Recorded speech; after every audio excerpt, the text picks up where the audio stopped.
Good morning, everyone. How's life? Fine, good. I'm Rizki Alysa from Group 7. In this occasion, I'm going to present to you about the tips and tricks when answering main idea questions in listening. Before that, this is the outline for today's presentation. First, we're going to talk about the tips when answering main idea questions in listening. And then we're going to talk about the tricks when answering main idea questions in listening. And after that, we're going to have questions and answer session. And at the end of the presentation, we're going to listen test about main idea questions. So let's get started.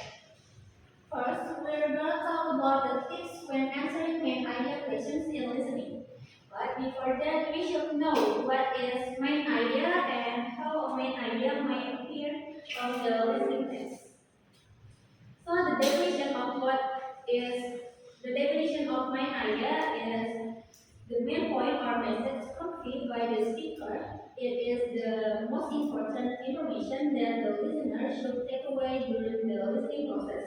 The main idea can be expressed explicitly through a thoroughly worded statement or implicitly, requiring the listener to infer it from the speaker's word, tone, and context. So, main idea in listening is important because it helps the listener to focus on the key points and to understanding the overall message that being conveyed by the speaker.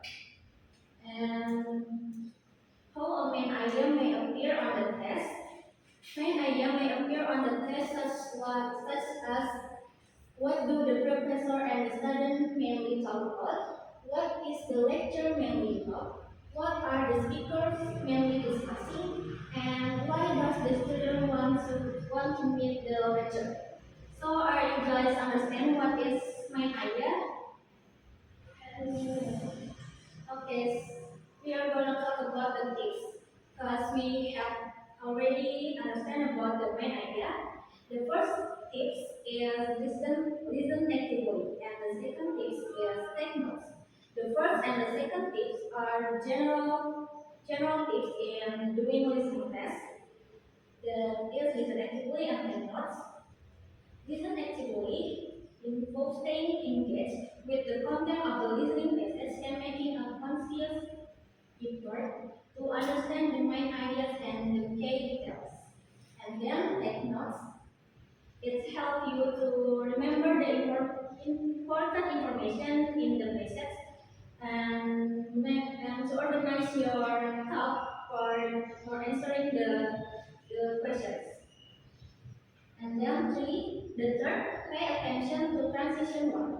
Transition words, for example, like however, to sum up in conclusion, nevertheless, and others, can signal a shift in the main idea or a relationship between ideas.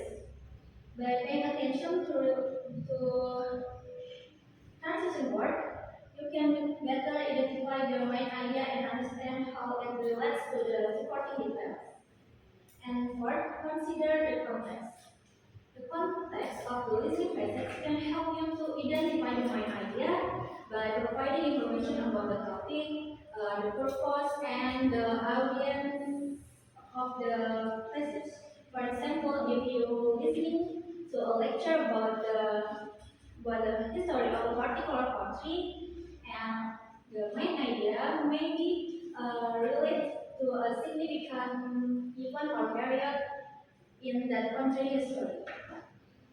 And fifth, look for supporting details. Supporting details can help you to identify the purpose of the listening message, the speaker's perspective, and the overall message. So it's important to look for supporting details. And then the sixth tip, eliminate distractor. So distractors are answer choice that are designed to be tempting but are ultimately incorrect. So it looks like the correct answer, but it's actually incorrect.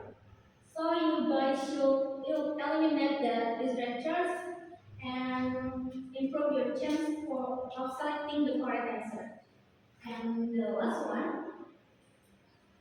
practice. The more you practice listening to and analyzing passage for their main ideas, the better you will become at identifying and answering main idea questions. Do you guys get it? Yes. Now we move to the next session, the tricks when answering main idea question in listening. There are 7 tricks. The first one, get the big picture. What does it mean? This means that you should try to understand the overall message or purpose of the listening passage and before attempting to identify the main idea. So you guys should know the big picture of the listening passage before you try to guess what's the main idea of the passage. And then the second one, think about the why. This means that you should try to understand why the speaker is presenting the information and what their purpose. And then the third trick and the third is the purpose and the main idea go together. So the second trick and the third trick is relate because when you know the purpose, when you know the purpose by using the second tricks, you in the third trick, the purpose and the main idea go together. This means if you know the purpose, you will know the main idea. So you can use the second tips for know the purpose, and then you can try the third tricks to get know the main idea. And then the fourth, don't take notes on every word. Only write down the keywords to make it more efficient. Don't write down all of what you are heard from the speakers. Just write the keywords. So it helps you to become more efficient and don't wasting your time. And the fifth, look for repeated ideas. Repeating key ideas or tests is a common technique used by the speakers to emphasize important points or to reinforce the main message of their presentation. By identifying repeated ideas or phrases, you can gain insight into the speaker's intended message and more easily identify the main idea. So you guys should try to look for repeated ideas because it helps you to gain insight into the speaker's intended message. And the sixth, eliminate choice. Eliminate choices that refer to only small portion of what you just listened to. To do these tricks, you should pay attention to the scope of the answer choice and how they are related to the passage as a whole passage. If an answer choice refers to a small details or become too specific, it is less likely be the main idea. Instead, focus on choices that summarize the overall message or theme of the passage. And the last, try to summarize your note in one phrase or sentence.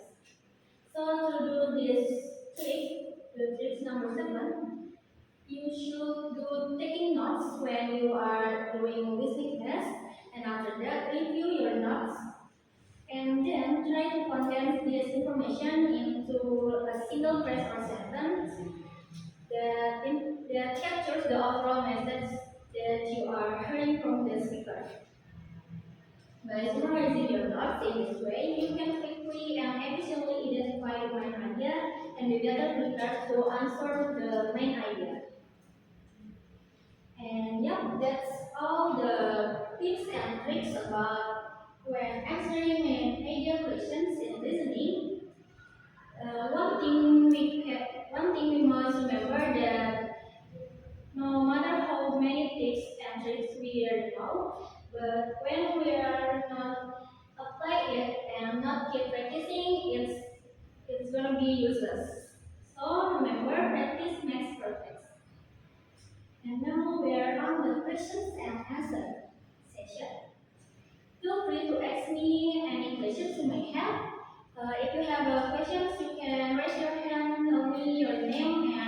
questions. Is there anything to ask, guys?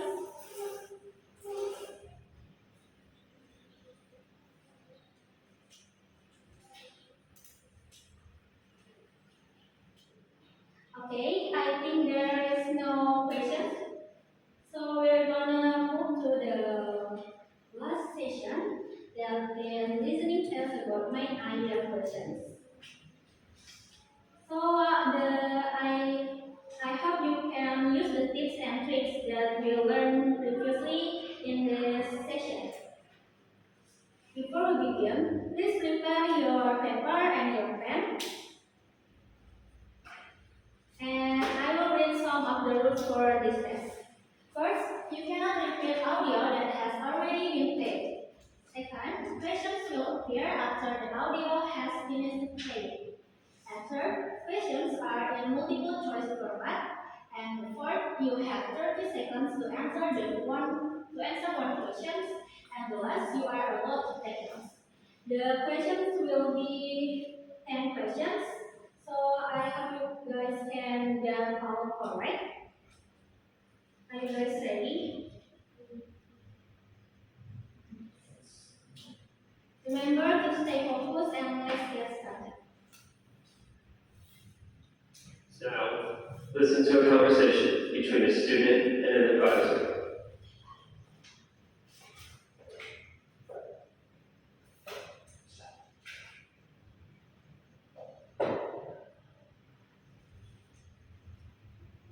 Are you guys ready? Okay, let's get started. Now, listen to a conversation between a student and an advisor. Hi, Mr. Sanders. I know I'm a little early for our meeting, but I figured I'd see if you want to get started anyways. Sure, come on in. Thanks. So tell me, what's going on? You want to apply for a job? Yeah, well, I was thinking that if I don't start working towards paying off my student loans now, I'm going to feel really burdened and strapped for cash after graduation. So I was hoping I would be able to join the work-study program and get a job on campus.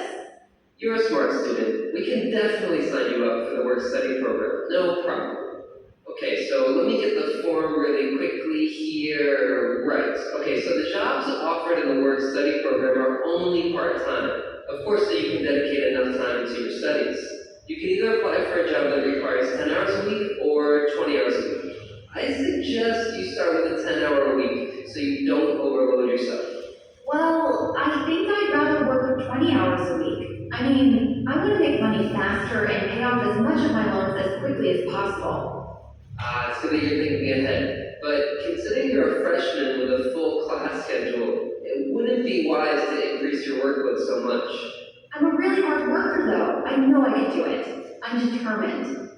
I'm sure you are, but if your grades slip up, you might not qualify again next year for your current scholarship. Well, I really wouldn't want that to happen. That would just put me into more debt. Okay, so what exactly do you recommend?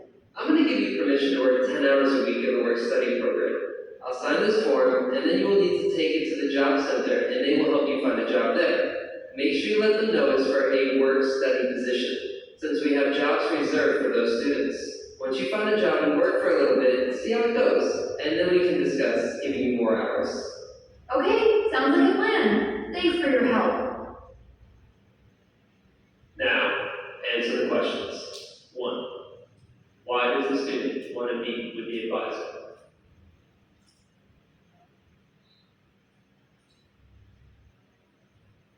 There is 30 seconds to answer the questions.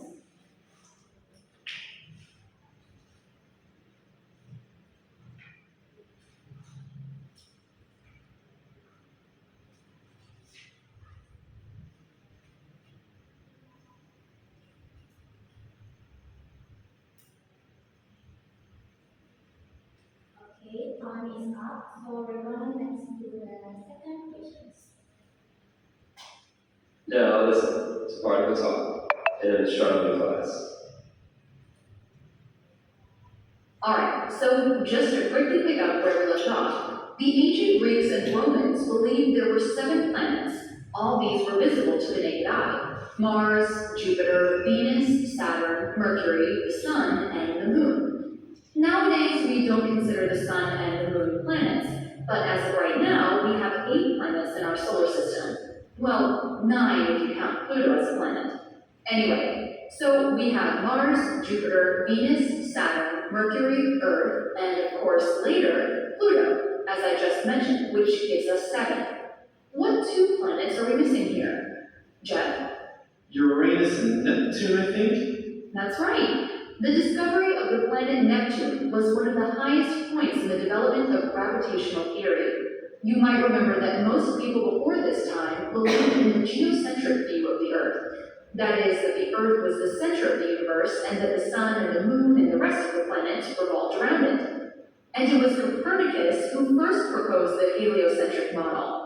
That is, that the Earth and the other planets in our solar system revolve around the Sun. Still, it took a couple hundred years for scientists and researchers to eventually change their view and admit that the heliocentric model was and is indeed accurate. Professor, why did it take so long for people to agree with Copernicus? I mean, didn't the heliocentric model make more sense? Of course the other planets don't revolve around the Earth. Well, I think it's natural for us humans to believe we are the center of the universe. But besides that, Copernicus couldn't explain the reason why and how the planets revolved around the Sun. The geocentric model had been accepted for over 1,000 years. Copernicus couldn't prove his hypothesis. It was just a theory. Now, this is where the hero of the story of the heliocentric model, gravity, comes into play. The motion of the planets had to be explained through some type of mechanism, and that turned out to be gravity. And it's the gravitational pull that eventually helped astronomers understand how the planets revolve around the Sun. And that leads us to the discovery of Neptune. Okay, so let's see who did the reading. Can anyone tell me who discovered Uranus? Kim? It was William Herschel in 1781, I think. Well, other people had seen it before, but he was the first to classify it as a planet. And you remember the year too. Very nice. Right, so in the decade following its discovery, the orbit of Uranus had been calculated, but there was a problem. Uranus didn't move in the orbit predicted by the theory of gravitational pull, and by 1840, over 50 years after it was called a planet, it was clear that Uranus did not move in orbit according to the one predicted by gravitational theory. In 1843, John Couch Adams, a young Englishman, began a detailed mathematical analysis of the motion of Uranus to see whether they might be produced by the pull of an unknown planet. He guessed that there must be a planet more distant from the Sun than Uranus, and then determined the mass and orbit it had to have to account for Uranus's strange orbit. About a month later, an astronomer in Germany started to look for the planet. He quickly found and identified it. It was less than a degree from the position predicted by Adams. The discovery of the 8th planet, now known as Neptune, was a major triumph for gravitational theory because it dramatically confirmed its laws with a great deal of accuracy. This discovery was a major step forward in combining gravitational theory with careful observations. Such work continues in our own times with the discovery of planets around other stars. And that leads me to... Now, answer the questions.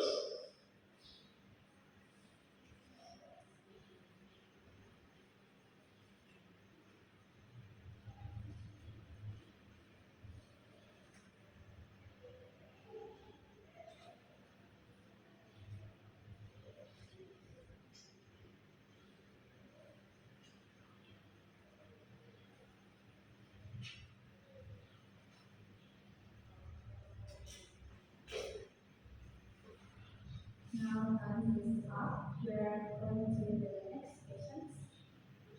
Now listen to a conversation between a student and a teacher's assistant. Oh, hey, John? You're the TA for Professor Stanton's literature class, right? Yep, that's me. I'm actually signed up for that class, but you didn't see me on the first day because I was sick. My friend is in it, though, so she filled me in. I'm sorry to hear about that. Did your friend make sure to tell you about the first assignment? Yeah, she did. We have to write a paper on the first couple chapters of our book, right? Yep, that's the one. Well, now that I've run into you, I was actually wondering, you're also the TA for Professor Stanton's Shakespeare class, right? I was thinking of taking that next semester and... Aren't you a freshman? You'll have to wait until next year to sign up for the class. No, I'm a sophomore actually, but I switched my major, which is why I'm just taking Professor Stanton's lit class this year. Oh, okay, sorry. That's okay. Anyways, I was wondering what you think about the class in terms of workload, because I'll be taking extra credits next semester, and I don't want to feel overwhelmed, but I also really love Shakespeare. Well, in my opinion, the class is really fun, as I'm sure you've heard, but it's also a lot of work. You need to do a lot of reading, or you will quickly fall behind the class. I mean, yeah, it sounds like an awesome class, but I'm worried that I wouldn't be able to make the most of it if I'm taking so many other classes. Well, you could always sign up and see how it goes the first 2 weeks. And if it seems like too much, you could drop the class and just take it next year when you have more time. That's a good idea. I didn't even think about that. I forgot we had a couple of weeks to make changes to our schedule after the semester starts. If I don't end up taking the Shakespeare class, do you have any other suggestions? Not sure. I think you'll just have to research and see what sounds best to you. Sure, that's fine. I'll look into it. Well, thanks for the good idea. I'll be sure to sign up for the class next semester. Cool, I hope you like it. Me too. See you in class next week. Now, answer the questions.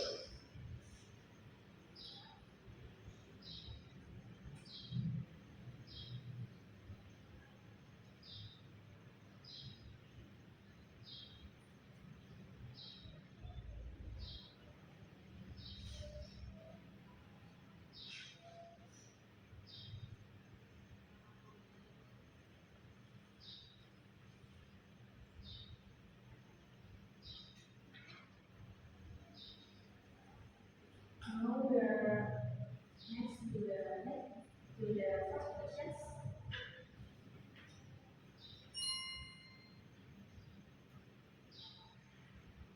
Directions. Now listen to part of a talk in a biology class. So scientific knowledge is advanced through a process known as the scientific method. Basically, ideas in the form of theories and hypotheses are tested against the real world in the form of empirical observations. And those empirical observations lead to more ideas that are tested against the real world, and so on and so on. In this sense, the scientific process is circular. The types of reasoning within the circle are called deductive and inductive. In deductive reasoning, ideas are tested against the empirical world, and inductive reasoning, empirical observations lead to new ideas. These processes are inseparable, like inhaling and exhaling, but different research approaches place different emphasis on the deductive and inductive aspects. In the scientific context, deductive reasoning begins with a generalization, one hypothesis that is then used to reach logical conclusions about the real world. If the hypothesis is correct, then the logical conclusions reached through deductive reasoning should also be correct. A deductive reasoning argument might go something like this. All living things require energy to survive. This would be your hypothesis. Ducks are living things, therefore ducks require energy to survive. That's your logical conclusion. Now scientists use deductive reasoning to empirically test their hypotheses. Returning to the example of the ducks, researchers might design a study to test the hypothesis that if all living things require energy to survive, then ducks will be found to require energy to survive.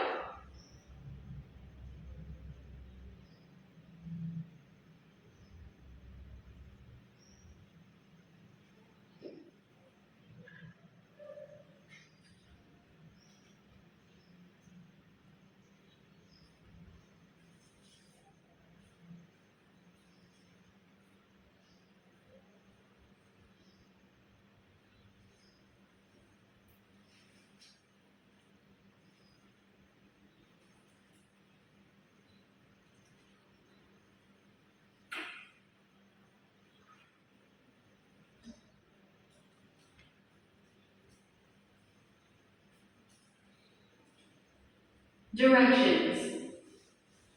Now listen to part of a talk in a psychology class.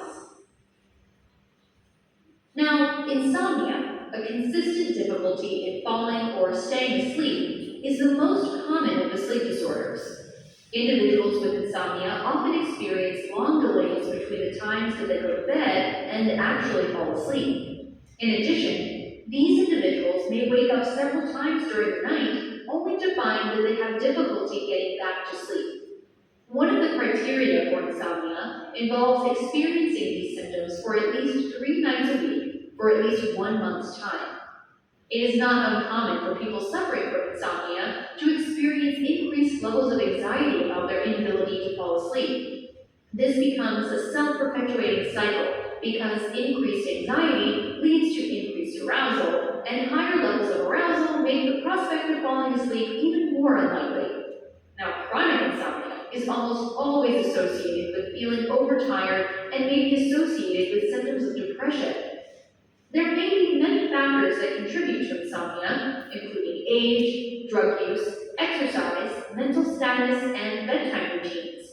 Not surprisingly, insomnia treatment may take one of several different approaches. People who suffer from insomnia might limit their use of stimulant drugs, such as caffeine, or increase their amount of physical exercise during the day. Some people might turn to prescribed sleep medications to help them sleep, but this should be done sparingly because many sleep medications result in dependence and alter the nature of the sleep cycle, and they can increase insomnia over time. Those who continue to have insomnia, particularly if it affects their quality of life, should seek professional treatment.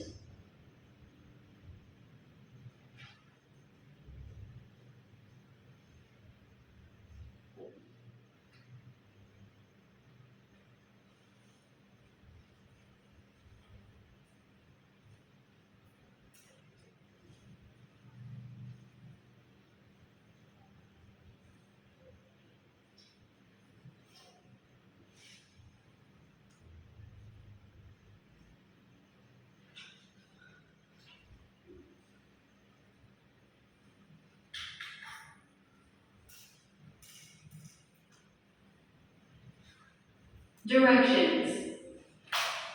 Now listen to part of a talk in a psychology class.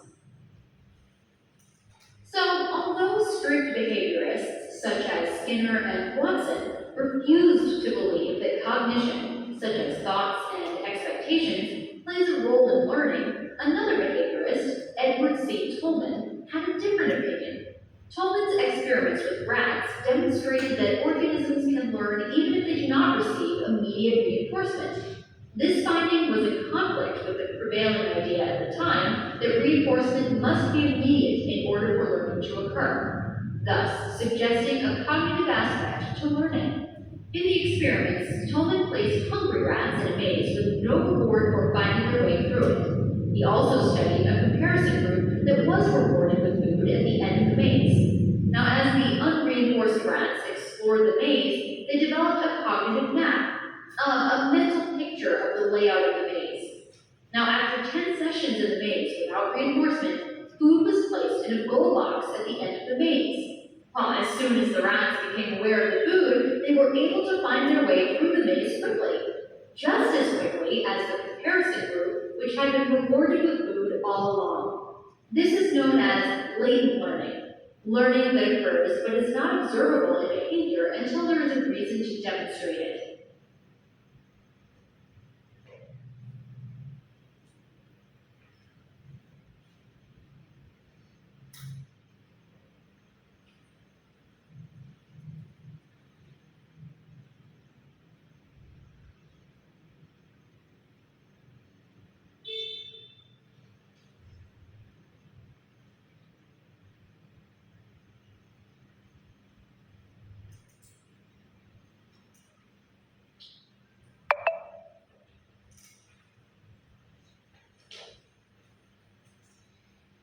Directions. Now listen to a part of a talk in an astronomy class. Now, astronomy is defined as the study of the objects that lie beyond our planet Earth and processes by which these objects interact with one another. We will see, though, that it is much more. It is also humanity's attempt to organize what we learn into a clear history of the universe. from the instant of its birth and Big Bang to the present moment. Now, in considering the history of the universe, we will see again and again that the cosmos evolves.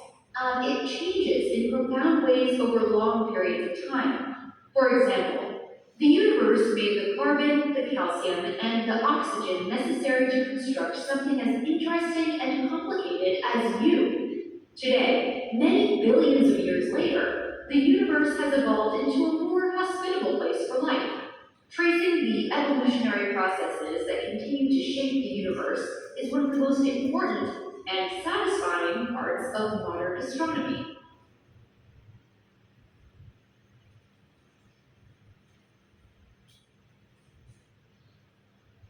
There is three questions like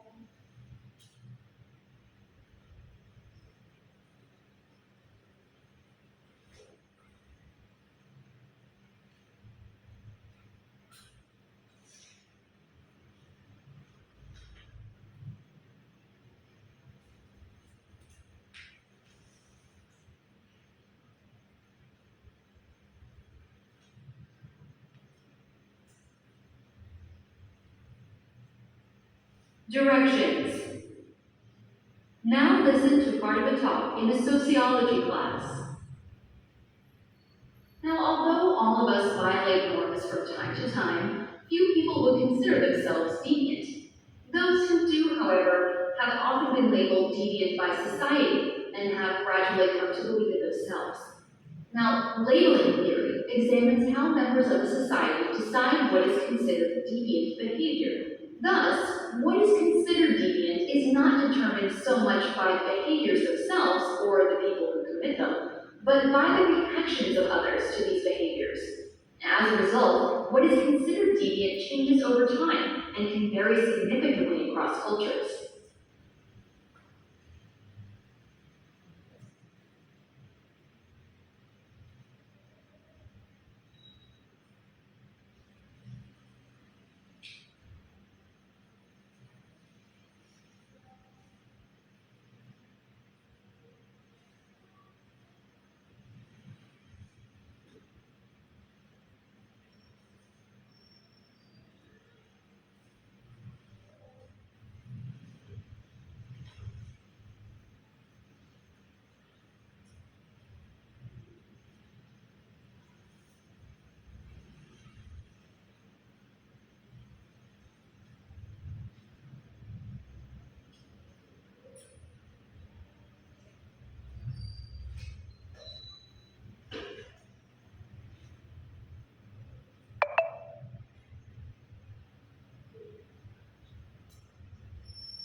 To a part of a talk in an anatomy class. Now, during long space missions, astronauts can lose approximately 1 to 2% of their bone mass per month. This loss of bone mass is thought to be caused by the lack of mechanical stress on astronauts' bones due to the low gravitational forces in space. Now, lack of mechanical stress causes bones to lose mineral salts and collagen fibers, and thus strength. The internal and external structure of a bone will change as stress increases or decreases. This is so that the bone is an ideal size and weight for the amount of activity it endures. That's why people who exercise regularly have thicker bones than people who are lazier. It's also why a broken bone in a cast weakens, while a similar bone without a cast maintains its concentration of mineral salts and collagen fibers. So, to sum up, bones undergo remodeling as a result of forces or lack of forces placed on them.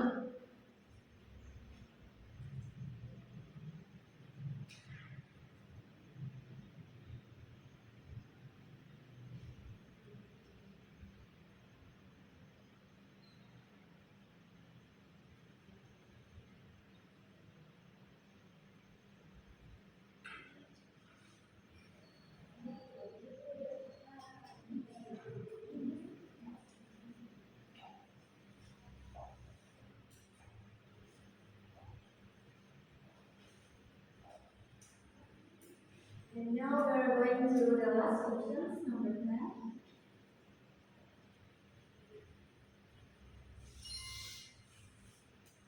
Directions.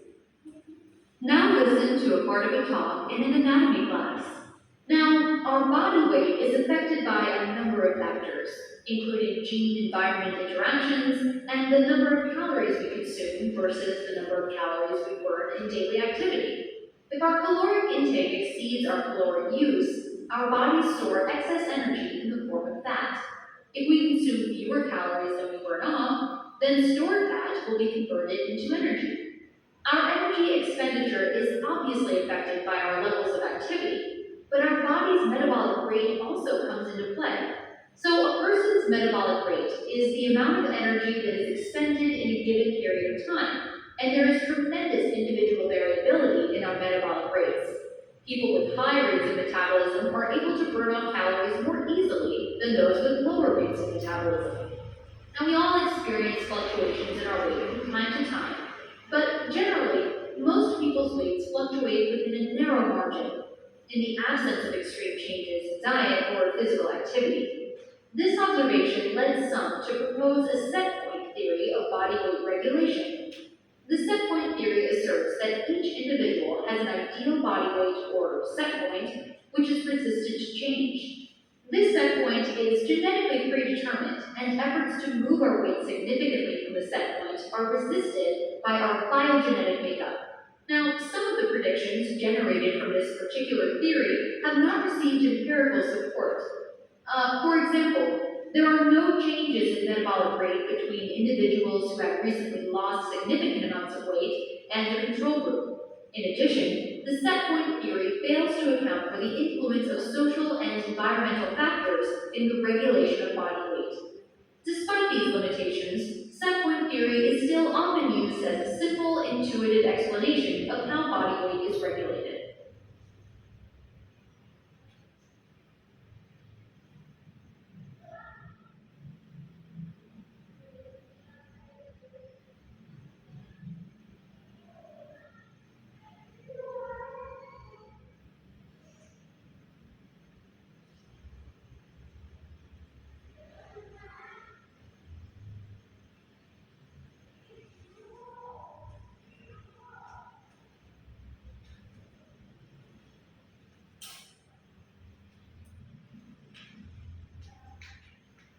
Okay, that's all of the questions. Have you finished answering the questions?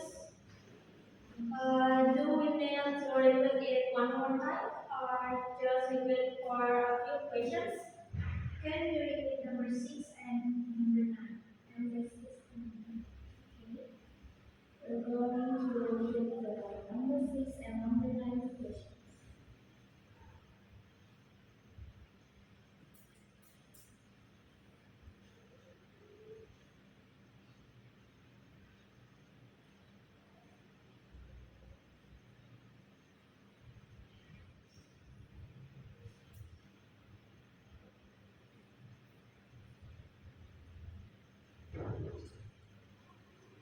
This is the questions for number 9 and number 6.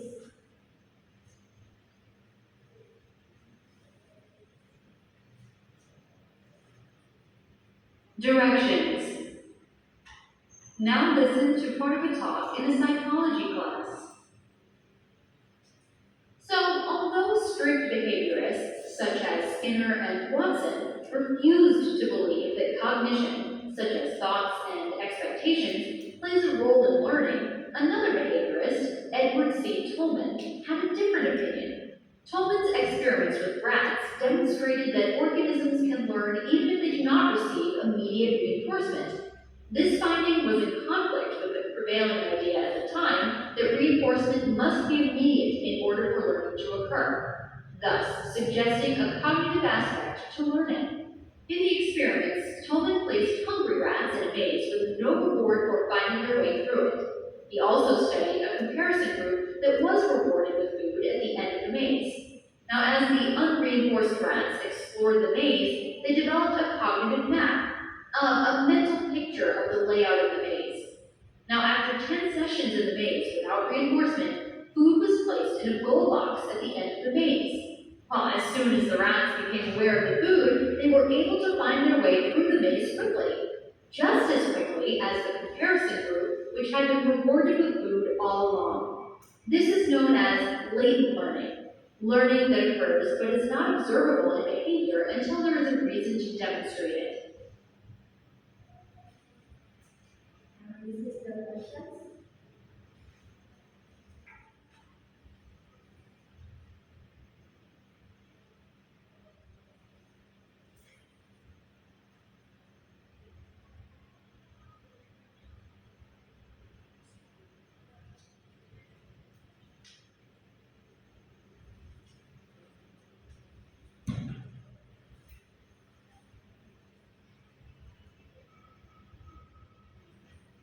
And then we're gonna give the Correction. 9 questions.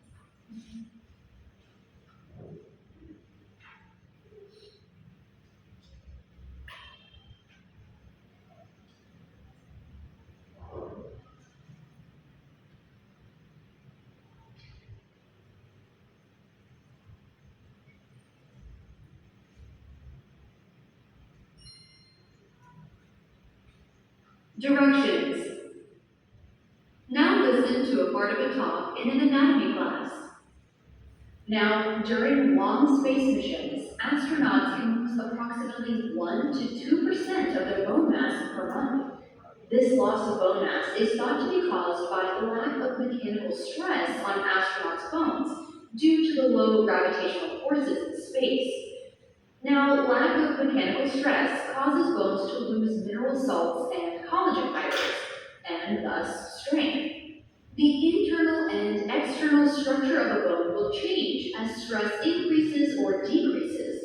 This is so that the bone is an ideal size and weight for the amount of activity it endures.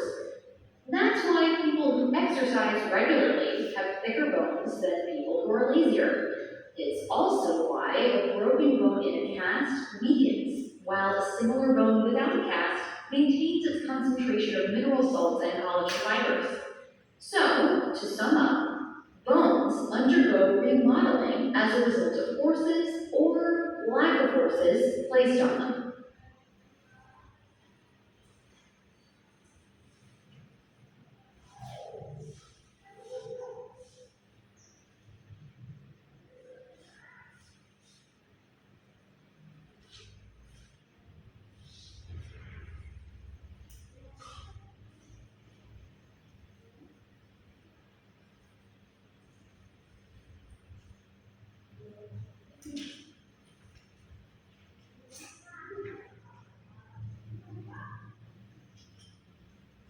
Okay, have you filled all of the questions?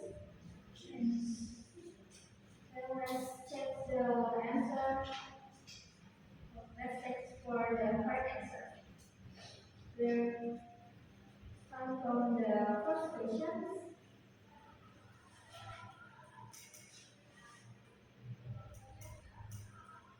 Anyone know what is the answer for number 1? Why does the student want to meet the advisor? What's the answer? Whose answer? C. Any other answer? Can Rani tell me why the C is correct?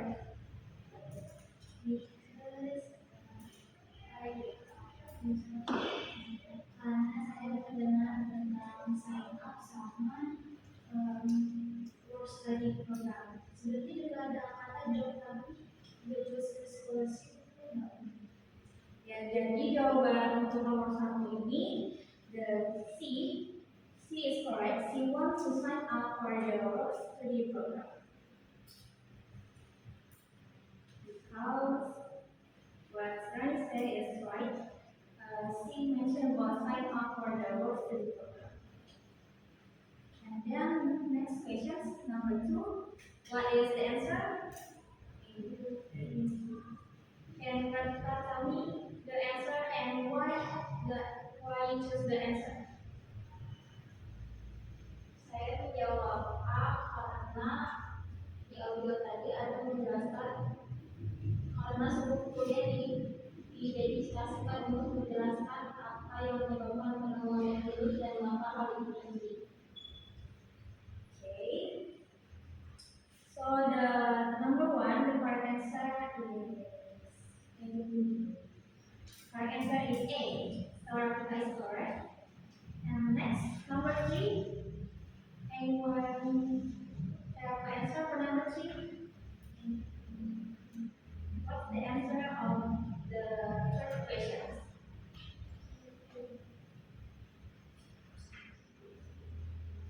Media. What's the answer of the third question?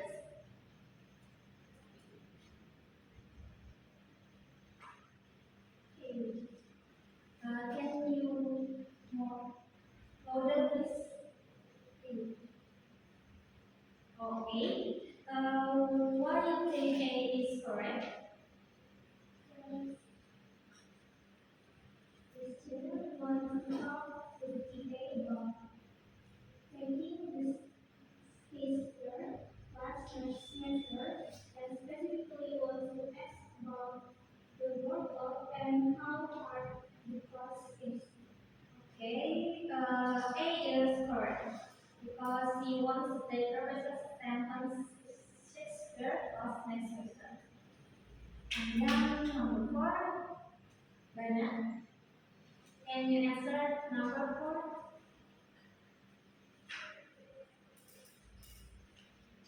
C. It's incorrect. Anyone have another answer? Oh, what do you say? C. Oh, C is correct. I'm sorry. The number four is how to draw conclusions based on the data hypothesis. So Bernard is correct. And anyone know why C is correct?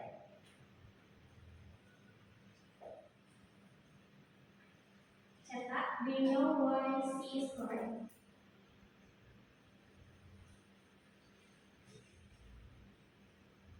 No, the answer is not C, guys. I am sorry. There is wrong. D. Can you tell me why D is Shamika?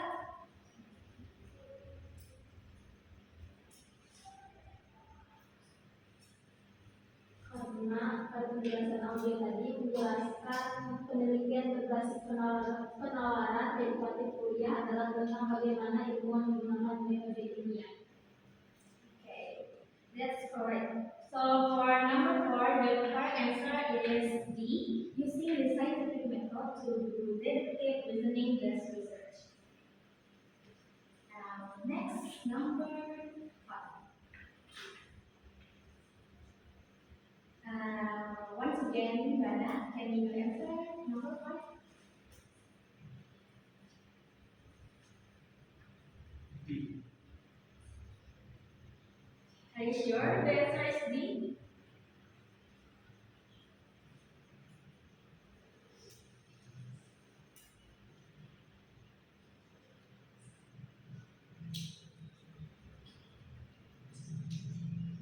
Sorry.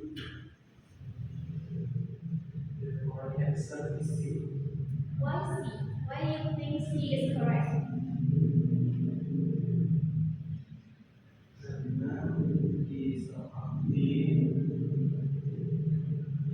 audio yang tadi menjelaskan tentang ciri-ciri dan penyebab dari Okay. Do you guys think C is correct? Yes. Yep. The number five is C. Characteristics and causes of insomnia. So number six. Ilmi. What the answer for number six?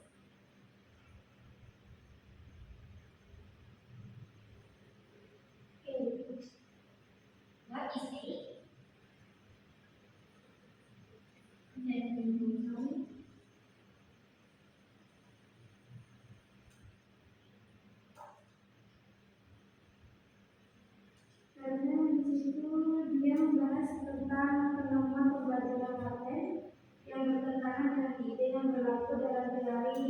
have theories pada saat itu. Oh. Anyone have another answer for these questions? Or all of you answer the A the same as humidity? So all of you think A is correct, right? So the answer is A. So Ilmi is correct. The number 6 is the discovery of pattern learning and how it conflicted with behaviorist theory. And then the second question, what is the professor main disease? Vivian, can you tell me what's your answer for number 7 and the result? The result.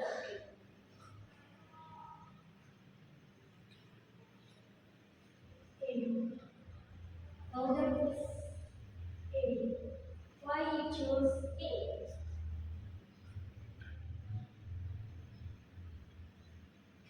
Di audio tadi menjelaskan tentang studi astronomi dan bagaimana alam semesta terus berkembang. Okay. Number 7 is A. We will correct. Number 7, the answer is A. The study program of astronomy and how the universe continues to evolve. Number 8.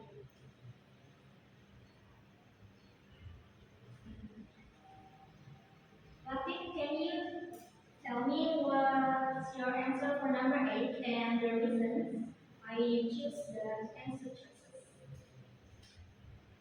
I choose B. Why B?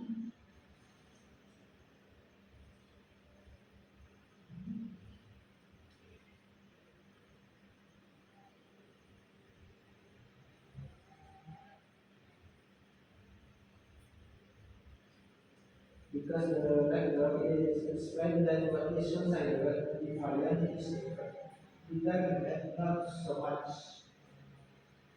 by the behavior themselves of the people who commit them, but by the action of other of this behavior.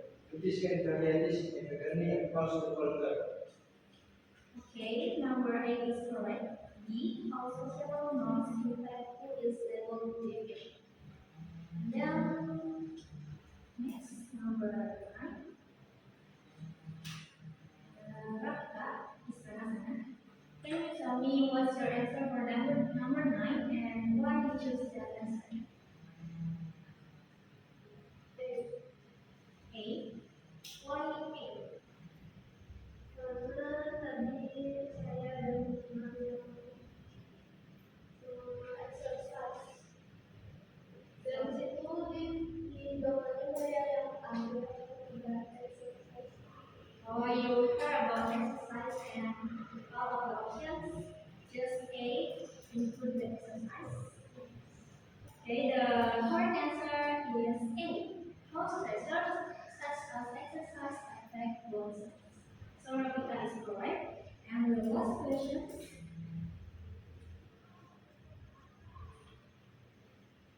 There. Number 9. And number 10. The answer is C.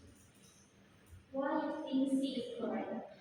Because the speaker is talk about explanation of body weight and theory as to how it's regulated. Okay. Number 10, the correct answer is B. So there is correct. Anyone have questions correct? Siapa yang benar semua? Berarti ada yang salah. Okay, okay. Practice makes perfect.